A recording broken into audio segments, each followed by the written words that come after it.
وانه يعني لم تنجح في تحقيق كل الطلبات دي. يعني ندى علام بتقول التحرير هم سبب المشاكل في البلد. لا طبعا التحرير، لولا التحرير ما كانش زماننا يعني في اليوم ده. انما هقرا التعليق بتاع حضرتك، هم اللي ابتدوا الثوره هيشتروا البلد، يفرضوا رايهم على الشعب كل شويه مظاهرات. دي بترد على حضرتك، دي البلد خربت منك لله حمزه، واحنا كمان سوف نعمل مظاهرات ضد المظاهرات بتاعتكم. هتبقى قاعده حلوه يعني، انتوا تعملوا مظاهرات وهم يتزرعوا يعملوا مظاهرات. يا مرحب بيك يا استاذه ندى. استاذه ندى، بس انا مش هقول لك منك لله، هقول لك منك للشارع.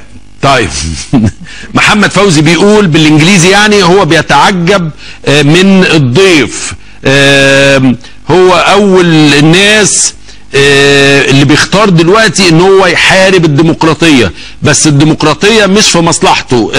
لا الكلام ده انا لا اقبله. يعني هيقول كلام من ده كلام خارج، لا يعرف يعني ايه ديمقراطيه. هذا كلام خارج عن اللياقه ولا اقبله.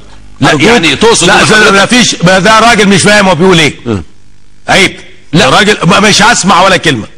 لا هو حضرتك مش عاوز اسمع كلام واحد بادي لا مؤاخذه بقله ادب. ده مش قله ادب. حضرتك هو حضرتك بيقول لك ان انت ضد الديمقراطيه. يعني ايه الديمقراطيه؟ دي قله ادب. لا مش قله ادب يا فندم، ما فيش حد يتهم الاخر. انا بقول لك مش هسمع الكلام ده او هقوم. يا دكتور ممدوح ارجوك تقفل هذا الموضوع. يا دكتور ممدوح، لا لازم ادافع عن المشاهد بتاعي برضه. دافع عن المشاهد بتاعك. انا بقول لحضرتك اوضح. هي عصبجيه. فاهم غلط. هي عصبجيه، بنتكلم هنا فرق. لا حضرتك فاهم غلط. يا دكتور هو بيقول ان انا ضد الديمقراطيه. ايوه دي مش شتيمه. لا سوري يا فندم، انا بصراحه مش عاوز الكلام ده. خلاص عاوز اكمل معاك ولا امشي؟ لا هي مش كمل معاك ولا امشي؟ انا لازم اشرح لحضرتك. لا مش عاوز افهم ولا كلمه في الموضوع ده. حضرتك هو بيقول لك شوف انت نقيت البتاع، اول واحده منك لله، والثانيه تقول لي انا همشي. انا همشي. حضرتك اقراهم انت جاي تسمع رايي ولا عاوز جاي تقول لي اولا انت عارف ان في لجان الكترونيه قاعده من يوم ما مسكت، مفيش داعي للاسماء.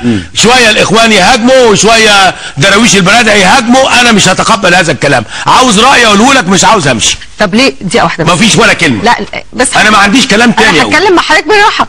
يعني حضرتك اساسا بتنادي بالديمقراطيه وخلافك معانا. راجل ما بيقولكش حاجه قبيحه، لو بيقول لك حضرتك ضد الديمقراطيه علشان حضرتك قلت انه حتى لو جه المجلس هنعمل مظاهرات. هو ده الرد. قلت المظاهرات حق مكتسب عملوا في جميع الاحوال.